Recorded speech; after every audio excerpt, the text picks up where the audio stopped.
回の旅はどこへ行くかではなく、どう過ごすかを選び直した旅です。本当は別の場所へ行く予定でした。予定が変わると人は少し焦る。でもその隙間に新しい選択が生まれることもある。行き先はシンガポールとマレーシア、経由地はマニラ。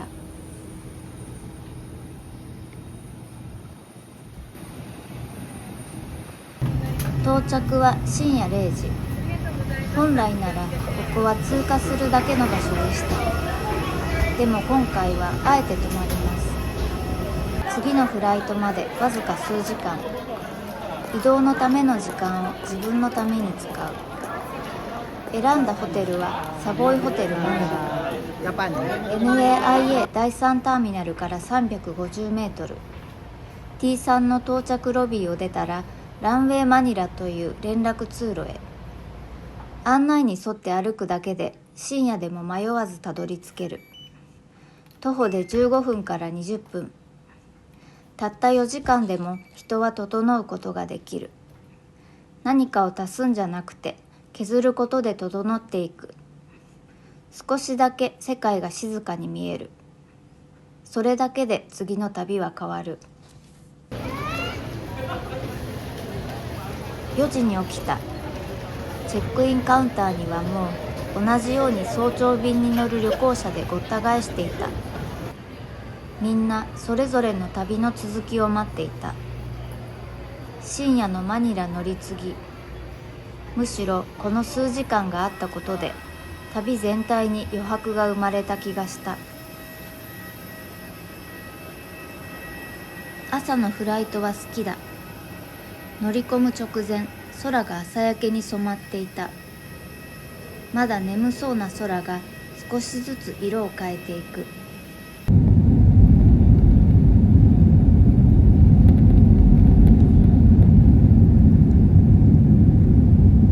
飛行機が飛び立つ瞬間が好きだ。いよいよ旅が始まる。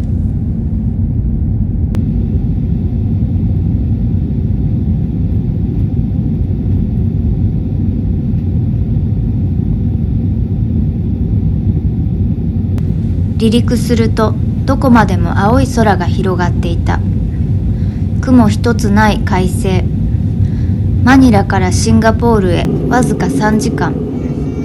旅の途中のこの時間がたまらなく好きだ。この先にどんな景色が待っているだろう。どんな食事が、どんな空気が。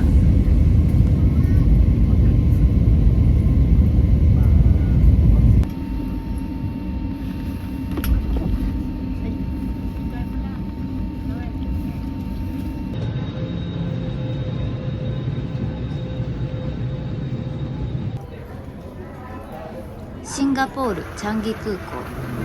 清潔で静かで快適。空港というより上質なホテルのロビーに迷い込んだような感覚。世界一の空港と呼ばれる理由が降り立った瞬間に分かった。到着してすぐジュエルチャンギへ向かった。チャンギ空港に直結した複合施設。ショッピングモール、ホテル、レストラン、そして世界最大級の室内の滝だ。初めて見たとき少し笑ってしまった。こんなものを空港に作ってしまう国がシンガポールだ。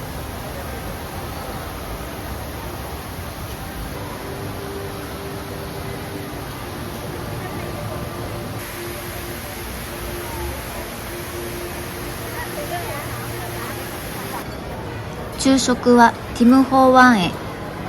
香港発祥の点心の名店。シンガポールでも人気で行列ができていた。席についてふと気がついたのは、周りにいるのが観光客だけじゃないということ。地元の人が普通に昼ご飯を食べに来ている。飛行機に乗らなくてもここに来る人がいる。空港が街の一部になっている。それがシンガポールらしいと思った。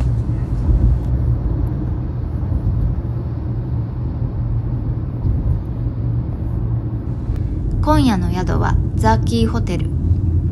ボートキーのすぐそば。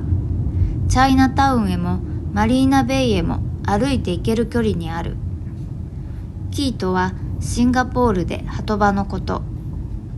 シンガポールの中では手頃な価格帯で、散策と体を休めるのにちょうどいい宿。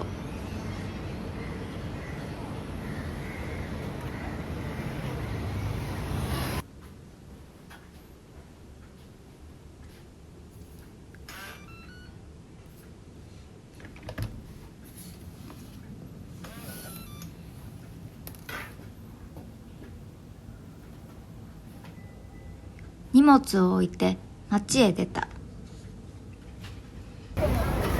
チャイナタウンへ向かう途中、見慣れない光景に思わず足が止まった。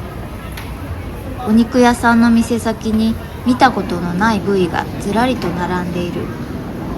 何のお肉かどう食べるのかわからないけれど、生活の匂いがした。チャイナタウンに着いた。カラフルな雑貨、土産物、食べ物、店と店がひしめき合って人の波が絶えない。通りを抜けるとヒンズー寺院がある。この町にはさまざまな文化が当たり前のように隣り合っている。異なるものがぶつかり合うのではなく、ただそこに共存している。シンガポールという国の一番正直な顔を見た気がした。旅先で自分の知らない日常に出会う瞬間、それが好きだ。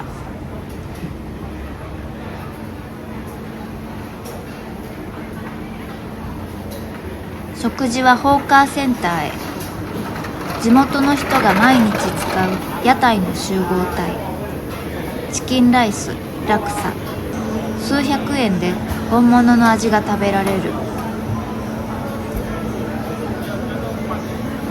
ホーカーで食べる夕食も高級ホテルのディナーと同じくらい豊かだと思っている。